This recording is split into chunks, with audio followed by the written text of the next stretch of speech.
నమస్తే, this is doctor Divya from Ayur కుశలం.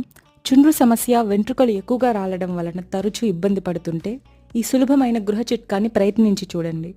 2 స్పూన్ల ఉసిరికాయ చూర్ణం లేదా త్రిఫలా చూర్ణం ఇంకా మెంతుల పొడిని ఒక చిన్న బౌల్ అంటే సుమారు 150 ml మజ్జిగలో రాత్రంతా నానబెట్టి పక్క రోజు ఉదయాన ఆ పేస్ట్లో సీకాకాయ పొడి ఇంకా కుంకుడుకాయ పొడిని కలిపి ఒక 10 నిమిషాలు నాననిచ్చి ఆ మిశ్రమాన్ని కుదుళ్లకు హెయిర్ మాస్క్ లాగా అప్లై చేసుకోవాలి.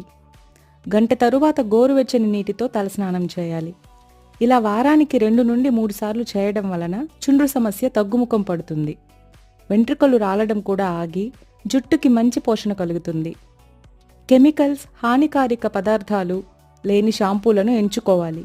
ఉదాహరణకు parabens, sulphates, synthetic fragrances, silicones, phthalates వంటివి లేకుండా ఉండే. ఈ ఇన్ఫర్మేషన్ నెమ్మదిగా చదవడానికి కింద డిస్క్రిప్షన్